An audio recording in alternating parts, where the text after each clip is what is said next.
You take my life, but I take yours too. You fire your musket, but I run you through. So when you're waiting for the next attack, you better stand, there's no turning back. The bugle sound, the chimes begin, and this little field no one wins. The smell of musket smoke and horse's breath, as a plummet into sudden death. Oh,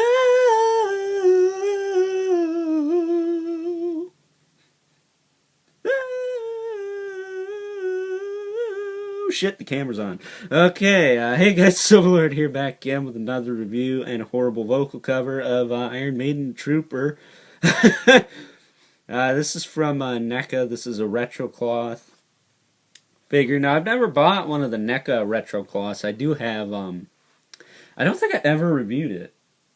I have the Anchorman, Will Ferrell, Ron Burgundy, in the retro cloth style, but he was made by somebody completely different off the wall. So yeah, we got that.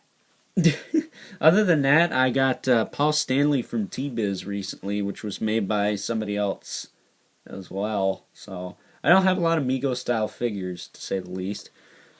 This one being probably my favorite of the three I own, for obvious reasons. It's freaking badass, but that's besides the point. I have him here in the closest possible thing to the cover art that I could get him into. I'd say I did a half-ass decent job. Now, this one is a reissue. This is not new by any means. He came out a couple years ago, I think. And he came in this box. Yeah, so you can see just how dynamic of a pose he's in there. And the side says Iron Maiden, the Trooper on it.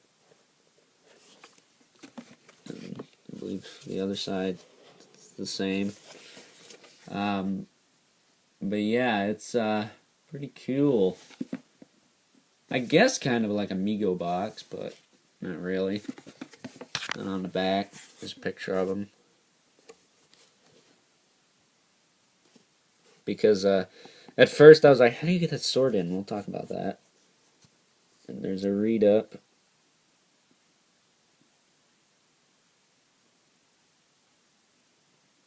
You pause and read that if you want.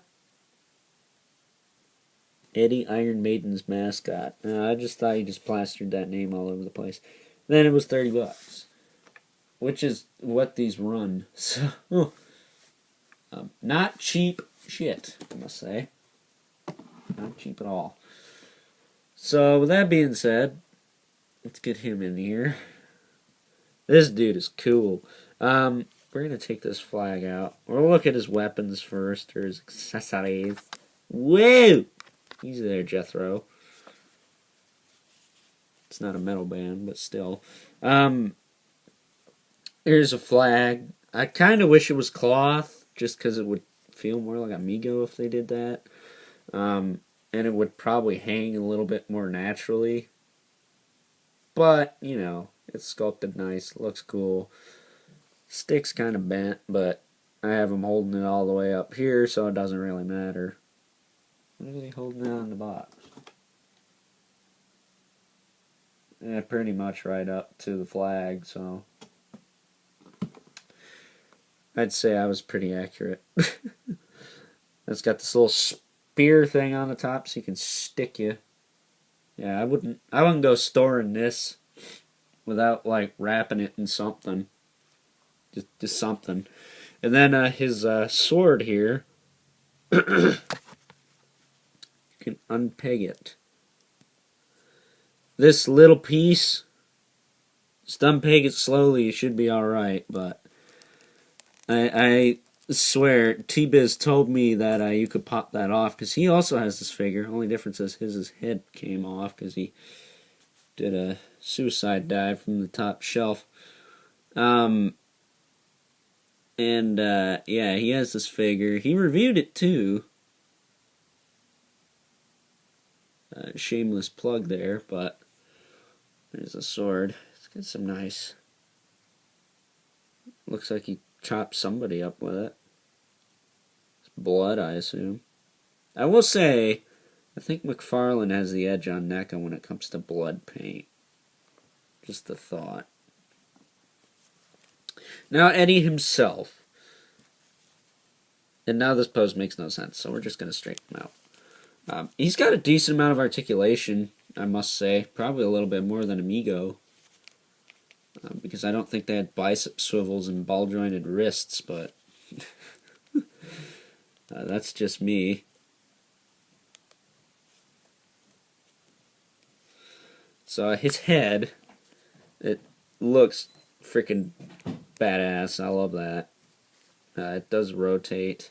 Now you want to be super careful with this head and just rotate it a little bit, like how I'm doing it, because it's kind of on a weak, a semi-flimsy peg. Maybe mine's just stuck, but it's an easy fix. I just held mine over the heat duct for a little bit, and it seemed to want to work a little better. It's a little less stuck. But he can look up a hell of a lot, and then he can look down a little bit. Not a lot, just a little bit. But his head works well enough. Kind of feels like a ratchet, but there's probably some gobbledygook stuck in there. But the main thing that heating it up did was it made it so I could rotate it up here.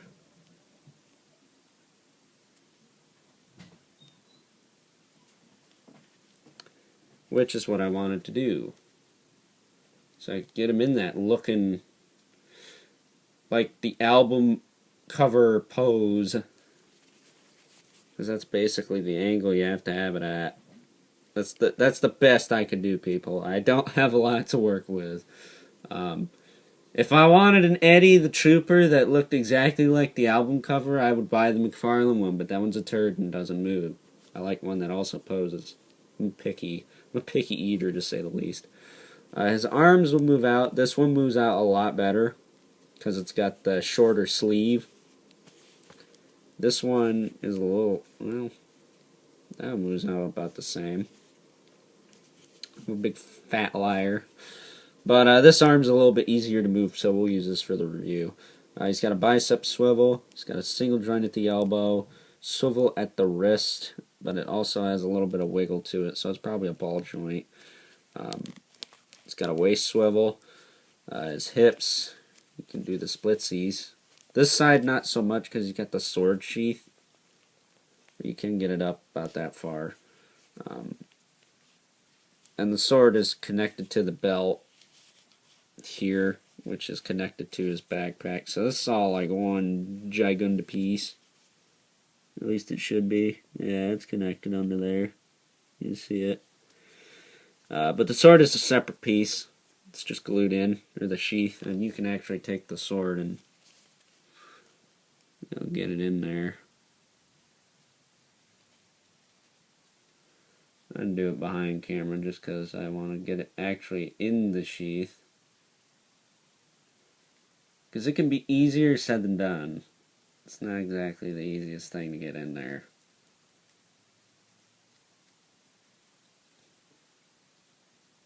Gotta kind of fish it in.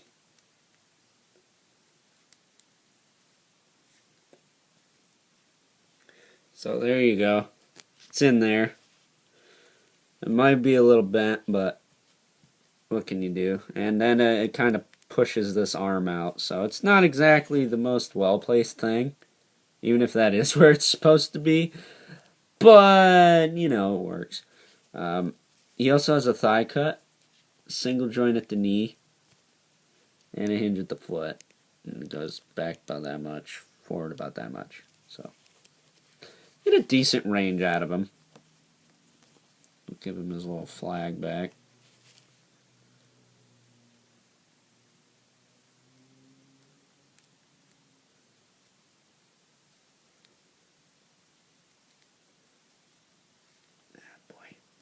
Get in there. And he holds his accessories nice and tight.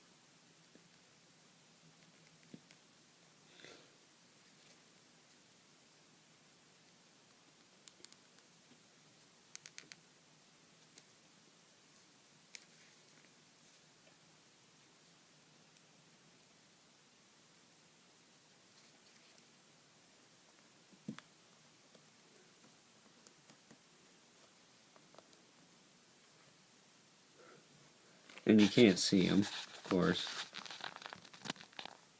There you go. That's about as close as his iPad's getting to showing you the top of his head. I don't know why it's being such a bugger, but... Oh, quail.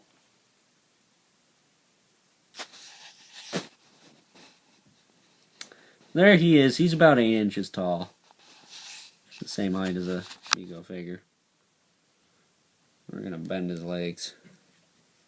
Bring him in for the final analysis.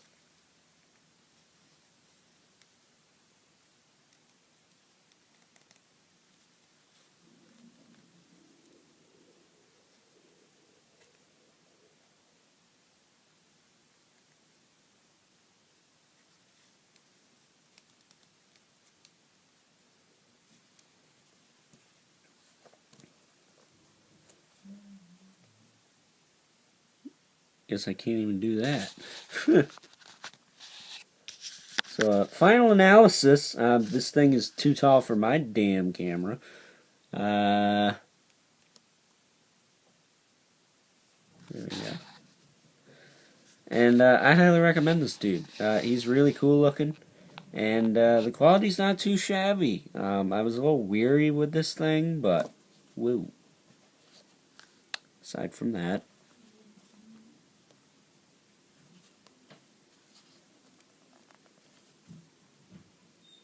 And flatten them out here. There we go. There we go. Now he's standing proud like a psychotic zombie British bulldog would. But yeah, I highly recommend this dude. I'm gonna give him a 9 out of 10, just because some of the accessories are a little, flimsy. The figure itself, the neck peg's a little flimsy, but once you heat it up, you shouldn't have a problem with it. So 9 out of 10, I'd say that's pretty fair. So that being said, I hope you enjoyed this review, and until next time, stay freaking metal. I stole that from someone, I think. Oh well.